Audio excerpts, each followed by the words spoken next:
వెల్గటూరు మండలం కిషన్రావుపేట లోపల ఇటు మల్లేష్ ఏదైతే మృతి చెందినటువంటి నేపథ్యం లోపల దారుణాక హత్యకు కూడా గురయ్యాడు. ప్రస్తుతం ఇదే అంశం పైన స్పందించడానికి మల్లేష్ వాళ్ళ చిన్నాన్న ఉన్నాడు. అసలు చెప్పండి, అసలు ఏంది ప్రాబ్లం ఏంది? ఎందుకు అతన్ని హత్య చేయాల్సినటువంటి పరిస్థితులు వచ్చినాయి? ఇదే. అంటే మీకు గూడా ఇదే సమాధానం చెప్పన్నా? హ్మ్. కిషన్‌రావుపేట సల్లూరి లచ్చయ్య. ఆళ్ళ చిన్ననాయన మల్లేష్. చిన్ననాయన. ఆయన లవ్ కేసు విషయంలో అతి దారుణంగా ఇంటికి ముగ్గురు మనుషులు తోలి అక్కడ ముగ్గురు మనుషులు ఎలకటూరు బ్రిడ్జ్ మీద ఉండి ఇక్కడి నుంచి తీసుకెళ్ళి అక్కడ దొరకబట్టి సంపేసి వెలకటూరు కోట్లింగాల వైపు బ్రిడ్జ్ వైపు సంపి పారేసింది. అక్కడ తర్వాత పోలీసులు తో మనకు ఎంక్వైరీ పెట్టినోళ్ళే పోయి చూసుకున్నాం. అంతవరకే తెలిసింది మాకు. అంటే ఇప్పుడు మల్లేష్‌ను అమ్మాయి తరపునటువంటి బంధువులు ఇంటికొచ్చి తీసుకెళ్లారా? ఇంటికొచ్చి తీసుకెళ్లారు. హ్మ్. అంటే మల్లేష్ వాళ్ళ తరపు కాదు. హ్మ్. ఈ ఎవరైతే ఆళ్ళెవరొచ్చిందో గుర్తింపు లేదు. హ్మ్. ఈ ఇంటికి తీసుకొని పోయినట్టుగా ఉన్నది. హ్మ్. ఇంట్లో ఉన్నవాడిని. ఓకే. అంటే మీకెట్లా తెలిసింది? అంటే మల్లేషు పోలీసులు ఇన్ఫర్మేషన్. పోలీసులు. ఇన్ఫర్మేషన్. ఓకే. ఇప్పుడు అవును. అంటే నిన్న జగిత్యాల ఆస్పత్రికి వెళ్లారు. వెళ్ళిన తర్వాత అంటే ఈ ఇష్యూ లోపల ఇప్పుడు కమ్యూనిటీ ఇద్దరివి గూడా కులాలు వేరు. అవును. అంటే కులాలు వేరు కావడంతోనే అంటే హత్య ఇందులో చేశారు. గూడా అంటే ఇది ఆళ్ళు ఎస్టీ వాళ్ళు మేము ఆళ్ళు బీసీ వాళ్ళు మేము ఎస్టీ వాళ్ళం. అందువల్ల ఆ కక్ష వల్ల ఇంత నాదాన్ని సులకన వాడు నా బిడ్డని ఎట్లా జేత్తాడని దారుణంగా అతి దారుణంగా చంపేశారు. అంటే కులాలు వేరు కావడంతోనే హత్య చేశారు. హత్య చేశారు. అని మీరు భావిస్తున్నారా? అవును. హ్మ్. అంటే కుల ఇప్పుడు మీకు ఇప్పుడు హత్య చేసిన తర్వాత ఏమన్నా ఈ విషయం లోపల కేస్ కాంప్రమైజ్ కావాలని చెప్పి కేసు అంటే మీరు ఫిర్యాదు చేసింది వెనుకకు తీసుకోవాలని చెప్పి ఏమన్నా ఒత్తిళ్ళు వస్తున్నాయా? ఒత్తిళ్ళంటే సార్ ఒకటే ఎస్ఐ సార్ గారు. ఇక్కడికి వచ్చి నేను నీకు న్యాయం చేస్తాను. ఏం అన్యాయం జేయను. హ్మ్. మీకిన్ని డబ్బులు ఇట్లా తరిపిన ఇప్పుడు ఒక 4,00,000 ఇప్పిత్తా. తర్వాత 4,00,000 ఇప్పిత్తా. మాకది న్యాయం లేదు సార్. మేము అక్కడనే శవానేసి ధర్నా చేస్తాం. మాకు న్యాయం చేసుకుంటాను ఊరు ప్రజలందరికి చెప్పుకొని ధర్నా చేసుకుంటామంటే, అది నడది. మీరు అట్లా చేస్తా అంటే నేను ఇట్లా చేస్తా హ్మ్. అని పెట్టేసిండు. ఓకే. మాకు ఒత్తిడి చేశాడు. హ్మ్. అవును. మరి ఇప్పుడు అంటే మీరు ఏం డిమాండ్ చేస్తున్నారు? ఇప్పుడు బాడీ పోస్ట్‌మార్టం అయిపోయింది. ఇక్కడికి వచ్చింది. అవును. అంటే డిమాండ్ చేస్తున్నారు. ఇప్పుడు అంత్యక్రియలకు ఏర్పాటు చేస్తుర్రా? లేకపోతే మీకు న్యాయం జరిగే వరకు గూడా అంత్యక్రియలు చేయరా? అంటే సార్ ఏమన్నాడంటే, మీకు ఇట్లా ఈ రకంగా మీకు 4,00,000 ఇప్పిత్తా. మీకు అన్యాయం నేను చెయ్యను. న్యాయమే చేస్తాను. మీరు కరెక్ట్‌గా మీరు నన్ను నమ్మండి. మీకు న్యాయం చేస్తాం. మీ బాబును స్వయంగా సంతోషంగా తీసుకెళ్ళి దానం చేసుకోండి. నేను అంత దానికి సాక్షిగా ప్రూఫ్ నేను చేస్తాను అని అనుకొచ్చాడు సారు. ఓకే. ఇప్పుడు అంత్యక్రియలైతే సిద్ధమవుతున్నారు. అంటే అవును. మీరు ఒకవేళ ఇప్పుడు నిందితులు ఇప్పటికే అంటే ఇందులోపల ముగ్గురు పాల్గొన్నారని చెప్పి అంటున్నారు. వాళ్ళు ఏమని కోరుకుంటుర్రు? అంటే మీకు ఇప్పుడు న్యాయం జరగాలంటే వాళ్ళ ముగ్గురిని ఇప్పటికే పోలీసుల కస్టడీ లోపల ఉన్నాయంటున్నారు. అంటే వాళ్ళని శిక్షించాలని కోరుకుంటుర్రా? ఎవరైతే ఎవరైతే వాళ్ళెవరో చంపినోళ్ళు తీసుకుపోయిన వాళ్ళు చూడలేదు. ఓకే. అక్కడ చంపిన వాళ్ళు ఎవరిని చూడలేదు. ఈ సారే అంటున్నాడు. ముగ్గురు దొరికారు. ఇంకా ముగ్గురు రీడింగ్ ఉన్నారు. చంపిన వాడైతే ఈడు ఒక్కడని మనకు తెలుసు. హ్మ్. ఈ ఒక్కడని మనకు తెలుసు. అయితే అతన్ని మాత్రం ఉరిశిక్ష తీయాలని కోరుకుంటున్నాం. ఓకే. ఉరిశిక్షే అతన్ని ఎట్లా అయితే మా అబ్బాయిని చంపిండో, కులం పేరట తక్కువ కులం అని పెట్టి ఎప్పుడైతే చంపిండో అట్లా ఆ రకంగా ఈయనను కూడా ఉరి తీయాలని మేము కోరుకుంటున్నాం. ఓకే.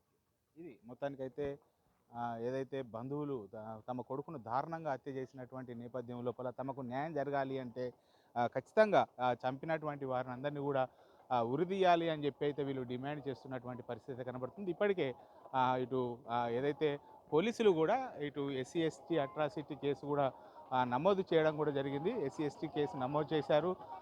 ఇప్పటికే ముగ్గురు వ్యక్తులను కూడా అదుపులోకి తీసుకున్నారని చెప్పి చెప్తున్నటువంటి పరిస్థితి నేపథ్యం లోపల ఇప్పుడు ఇక్కడ అయితే గ్రామం లోపల కొద్దిగా ఉద్రిక్త పరిస్థితులు అయితే ఉన్నటువంటి పరిస్థితి కనబడుతుంది. పోలీసులు కూడా పెద్ద ఎత్తున కూడా 100 వరకు కూడా ఇటు ఇక్కడ వచ్చి ఆహ్, ఆహ్, పోలీసులు మోహరించినటువంటి పరిస్థితి కనబడుతుంది.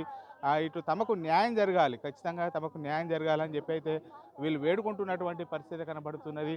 అమ్మ ఏమైంది అసలు? ఎందుకు మీ కొడుకుని ఎందుకు హత్య చేశారు? ఏం చేసిండు సారు నా కొడుకుని పకటీల చెంటికి వచ్చి తీసుకొని పోయినరాట. తీసుకొని పోయి అక్కడ ఎలకటూరు ఆవు కాడ చంపేసిండ్రు నా కొడుకుని. ఎలకటూరు ఆవు కాడ కొట్టి కొట్లింగాల ఆవుకెళ్ళి తీసుకుపోయిండ్రు నా కొడుకుని. అక్కడ చంపేసిండ్రు నా కొడుకుని. ఓ నా ఇరాల నేనేం చెయ్యాలి? నా కొడుకుని అట్టెనే చంపిండ్రు. నా కొడుకుని అట్టెట్టుగానే చంపిండ్రు. ఏం గొడవ లేవు ఏం లేవు. ఇప్పుడు నా కొడుకుని అట్టుగానే పానం తీసిండు ఆ కుంటిరెడ్డి గాడు. అని కడుపు గాల అని కడుపు దులుపా ఆడు రాజారెడ్డి గాడు. ఆడు ఇంటికాడు ఉన్నోని తీసుకుపోయిండ్రు ఎవరో ఇద్దరు తోలిండ్రాట. ఆ ఇద్దరు మనుషులు కూడా నమ్మిపోయిండు నా కొడుకు నమ్మిపోయినందుకు నా కొడుకు పానం తీసిండ్రు అయ్యా. అంటే వాళ్ళు ఇంటికాడ నుంచి తీసుకుపోయేటప్పుడు మీరు ఎవరు లేరా అమ్మ? మేము ఇవ్వలేం లేము సారు, మేము కూలి పనికి పోయినాం సారు, ఇంటికాడ మేము ఇవ్వలేం లేము సారు, మేము ఇంటికాడ ఇవ్వలేం లేము. ఇప్పుడు ఏం కోరుకుంటారు? అంటే మీకు న్యాయం జరగాలంటే ఏం ఇప్పుడు చనిపోయినటువంటి కొడుకు మళ్ళీ మీ చేతికి రాడు, ఏం కోరుకుంటారు?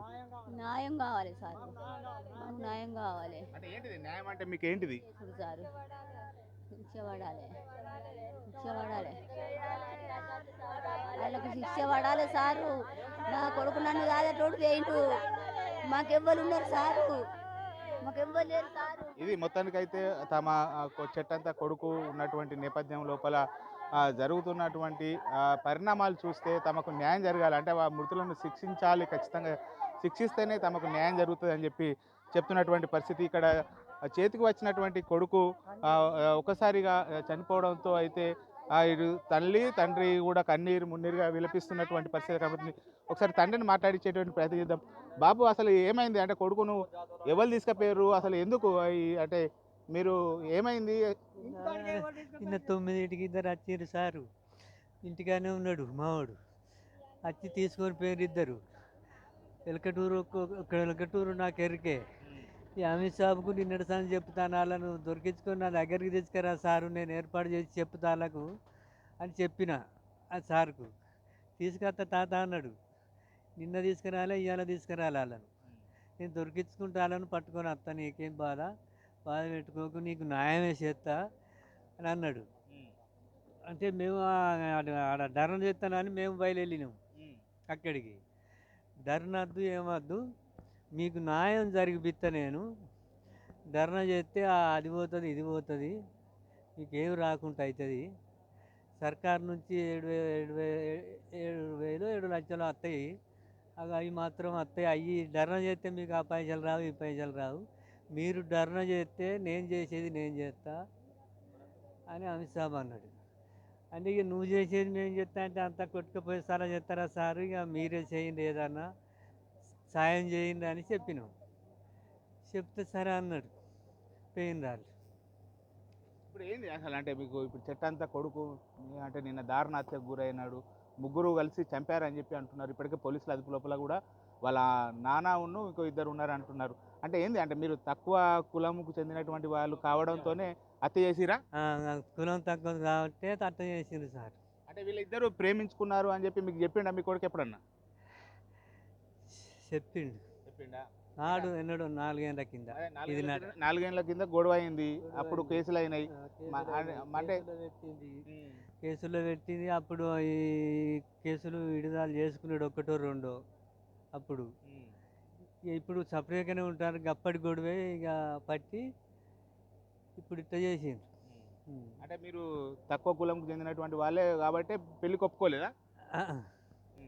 తక్కువ కులము నీ నాతకాని ఎక్కడరా, మేము రెడ్డెక్కడ అన్నాడు నాడే. నా బిడ్డ నీకు ఇతనారా నాతకాని కులానికి, మేము రెడ్డం అని అన్నాడు నాడు. ఆ పొల్ల తండ్రి నాడు నా 3 ఏళ్ళ కింద 4 ఏళ్ళ కింద. ఇక అట్టనే ఉన్నారు. అప్పుడు ఒకసారి కొట్టినా కానీ మానుకోలే. ఊకే పొల్ల ఫోన్ చేసుడు, మా అయ్య నాకెరక లేకుండా కేసులు పెడతాడు, నాకు తెలియదు అని. అంటే పిల్లకు ఇష్టమే ఉండేనా మీ కొడుకు అంటే? ఇష్టమా? పిల్లకి ఇష్టమే అన్నాడు. నాకు ఇష్టమే కానీ అలా తండ్రి చేస్తాడు అటు ఇదంతా అంటాడు అని నాకు కొడుకు చెప్పిండు. ఒకప్పుడు వచ్చేదికి ఇన్ని రోజులు ఉంటుంది ఆ కొడుకు, హార్వెస్టర్ అమ్ముకుంటేవి, దానికే పైసలు పెడితేవి, ఏమి లేకుండా చేతివి పైసలు అన్ని ఆయిల్కు నింపితివి, నాకు లేకపోయా నీకు లేకపోయా. ఎక్కడ అంత భూమి ఉంటే ఇక అది అమ్ముడు కింద ఉన్నది.